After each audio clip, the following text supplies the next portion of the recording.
Friends, जैसा कि आप जानते हैं बुंदेलखंड विश्वविद्यालय झांसी ने अपने एनुअल एग्जाम की घोषणा करी है और एमए फाइनल राजनीति शास्त्र का पेपर की जो तारीख निर्धारित की गई है वो 2 अगस्त निर्धारित की गई है। राजनीति शास्त्र में जो भी संभावित प्रश्न बन सकते हैं उनको हम अपने यूट्यूब चैनल क्विक रिवीजन के तहत शुरू कर रहे हैं आज से। तो चलिए देखते हैं पहला क्वेश्चन। जो पहला क्वेश्चन है वो है कि महान फिलोसोफर जो कार्ल मार्क्स थे वो कहाँ के निवासी थे। तो गाइस ये आपके जर्मनी के निवासी थे। पहले का सही ऑप्शन होगा सी, जर्मनी। नेक्स्ट क्वेश्चन की ओर हम बढ़ेंगे। दूसरा क्वेश्चन है हमारा, अंतरराष्ट्रीय राजनीति की परिभाषाएं किन विद्वानों ने दी। तो पहला ऑप्शन है मार्गेनथाउ, दूसरा है हॉर्टमैन, तीसरा है चार्ल्स श्लाइसर और चौथा है फलिक ग्रास और पांचवा है क्विंसी राइट। तो गाइस आपको बता दें ये पांचों विद्वान हैं, इन्होंने अंतरराष्ट्रीय राजनीति की परिभाषा दी है। तो दूसरे का जो सही ऑप्शन होगा उपरोक्त सभी, ये छठवां जो है होगा ये सही ऑप्शन होगा एफ, उपयुक्त सभी। चलते हैं नेक्स्ट क्वेश्चन की ओर। हमारा तीसरा क्वेश्चन है, अंतरराष्ट्रीय राजनीति को निरंतर परिवर्तित होने वाला स्वरूप बताया। तो जो आपके विद्वान थे स्टैनले, इन्होंने बताया था कि जो हमारा अंतरराष्ट्रीय राजनीति का जो स्वरूप है ना वो निरंतर परिवर्तित होता रहता है। तो हमारा जो चौथा ऑप्शन है स्टैनले ये सही हो जाएगा और फलिक ग्रास गलत, स्लाइसर गलत हो जाएगा और हॉर्टमैन भी गलत। बढ़ते हैं नेक्स्ट क्वेश्चन की ओर। अगला क्वेश्चन हमारा चौथा क्वेश्चन। चौथा क्वेश्चन में पूछा गया है कि जो आदर्शवादी दृष्टिकोण के प्रवक्ता थे कौन कौन से विद्वान थे। पहला ऑप्शन है अमेरिकी राष्ट्रपति वुडरो विल्सन जो कि सही है, वुल्फ ये भी सही है, कोलंबस ये भी सही है और जो बर्ट्रैंड रसेल थे ये भी। तो हम देख पा रहे हैं कि इसमें सभी ऑप्शन सही हैं। ये चारों विद्वान जो हैं ये आपके आदर्शवादी दृष्टिकोण के प्रवक्ता थे।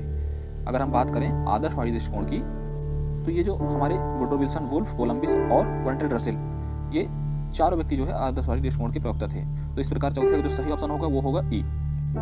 बढ़ते हैं नेक्स्ट क्वेश्चन की ओर। अगला क्वेश्चन है हमारा, आईसीबीएम का पूर्ण रूप बताओ। तो जो आईसीबीएम होती है वो होती है इंटरकॉन्टिनेंटल बैलिस्टिक मिसाइल। इसका जो सही ऑप्शन है वो ए है, सही ऑप्शन होगा इसका ए। तो हमें गाइस ध्यान रखना है ये जो है वार से रिलेटेड क्वेश्चन है, जो युद्ध से संबंधित क्वेश्चन बनते हैं राजनीति में। आईसीबीएम जो अंतर महाद्वीपीय बैलिस्टिक मिसाइल होती है उसका पूर्ण रूप इसने पूछा है। तो इस प्रकार पांचवें का सही ऑप्शन होगा ए। बढ़ते हैं नेक्स्ट क्वेश्चन की ओर। अगला क्वेश्चन है हमारा छठवां। पूछा गया क्वेश्चन कि मार्क्सवादी दृष्टिकोण हमारा किस पर आधारित है। तो गाइस आपको बता दें जो हमारा मार्क्सवादी दृष्टिकोण है वो जो है सर्वहारा अंतरराष्ट्रीयवाद पर आधारित है। इसका सही ऑप्शन होगा ए। बढ़ते हैं नेक्स्ट क्वेश्चन की ओर। सातवां क्वेश्चन हमसे पूछा गया है कि मार्क्सवादी दृष्टिकोण के मूल तत्व हैं। जो हमारा मार्क्सवादी दृष्टिकोण है इसके मूल तत्व कौन कौन से हैं। तो पहला ऑप्शन है इसका ए, शांतिपूर्ण सहअस्तित्व जो कि सही है। दूसरा है आत्मनिर्णय का अधिकार, ये भी सही है, मार्क्सवादी दृष्टिकोण में शामिल है। तीसरा है सी, साम्राज्यवाद का विरोध, बिल्कुल सही। डी, सर्वहारा अंतरराष्ट्रीयवाद, बिल्कुल सही। तो इस प्रकार हम देख पा रहे हैं कि इसके सभी ऑप्शन सही हैं, उपरोक्त सभी। गाइस बढ़ते हैं नेक्स्ट क्वेश्चन की ओर। आठवां क्वेश्चन हमसे पूछा गया है कि जो हमारे विद्वान हैं जीन बोंदा, हीगल, हॉब्स और ऑस्टिन, इन्होंने प्रभुसत्ता की किस अद्वैतवादिता का प्रतिपादन किया। तो गाइस इन्होंने बहुलवाद का प्रतिपादन किया। जो प्रभुसत्ता है उसकी जो एक शाखा है बहुलवाद, तो जीन बोंदा, हीगल और हॉब्स ने इन्होंने बहुलवाद की जो सत्ता है, प्रभुसत्ता की जो बहुलवादी शाखा है उसका प्रतिपादन किया। इस प्रकार इसका सही ऑप्शन है डी। और मार्क्सवाद, साम्राज्यवाद और आपका माओवाद गलत हो जाएगा। बढ़ते हैं नेक्स्ट क्वेश्चन की ओर। अगला क्वेश्चन है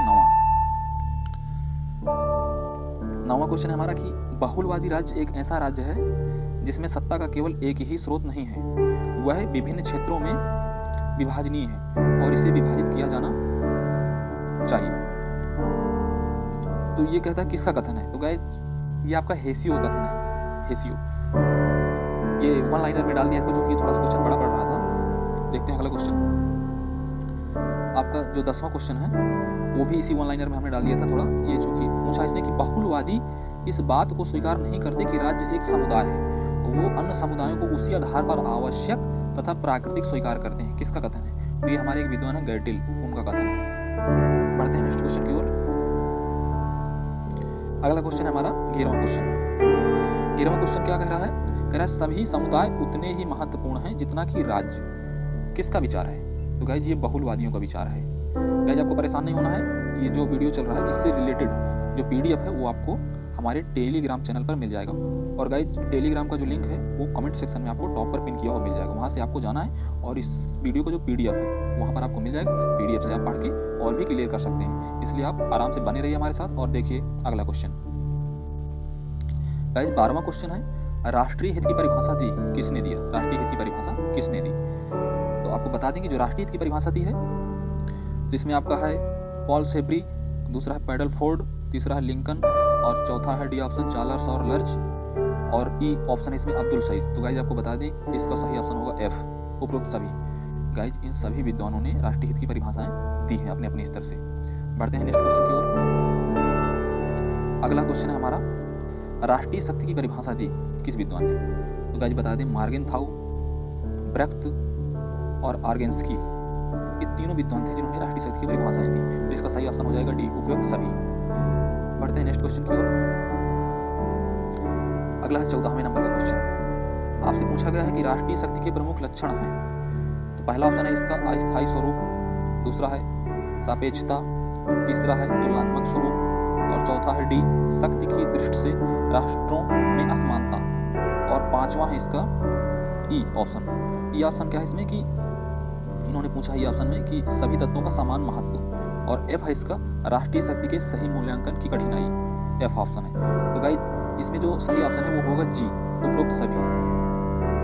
आपका क्वेश्चन क्या था कि राष्ट्रीय शक्ति के प्रमुख लक्षण हैं। तो राष्ट्रीय शक्ति के जो प्रमुख लक्षण हैं तो ये आपके सभी के सभी हैं, चाहे वो आपका अस्थायी स्वरूप हो, चाहे सापेक्षता हो, चाहे तुलनात्मक स्वरूप हो, चाहे शक्ति की दृष्टि से राष्ट्रों में असमानता हो, या ऑप्शन ई सभी तत्वों का समान महत्व हो, या फिर नेक्स्ट ऑप्शन जो हमारा दिया हुआ है राष्ट्रीय शक्ति के सही मूल्यांकन की कठिनाई।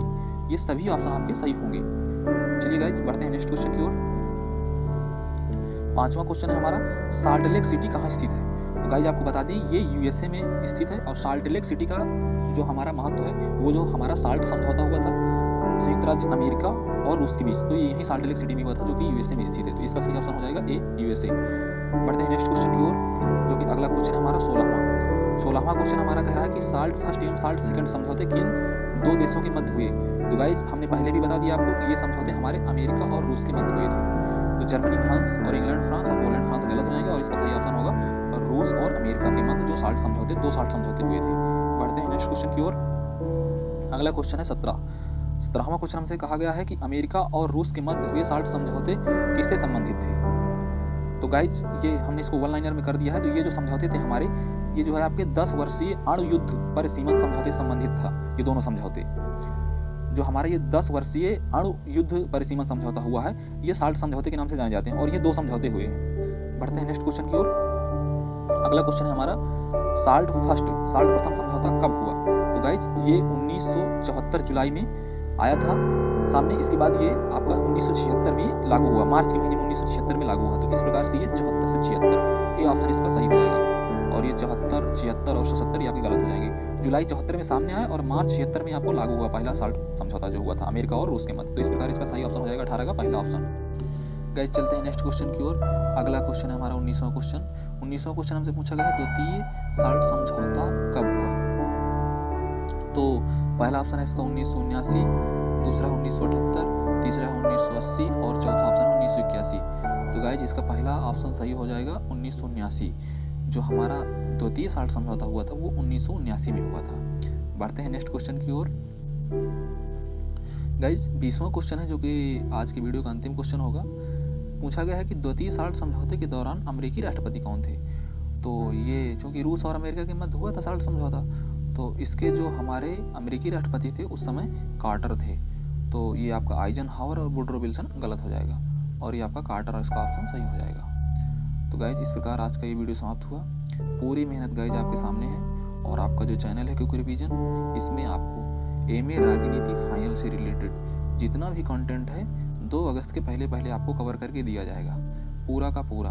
तो जुड़े रहिए हमारे साथ। और गाइज इससे रिलेटेड जो भी पीडीएफ है वो आपको कमेंट सेक्शन में जो हमारा कमेंट होगा पहला, वहाँ पर आपको टॉप पर पिन किया हुआ आपको टेलीग्राम का लिंक मिल जाएगा। वहाँ से आप हमारे टेलीग्राम चैनल से जुड़कर इस जो वीडियो का पीडीएफ है वो आप वहाँ से ले सकते हैं।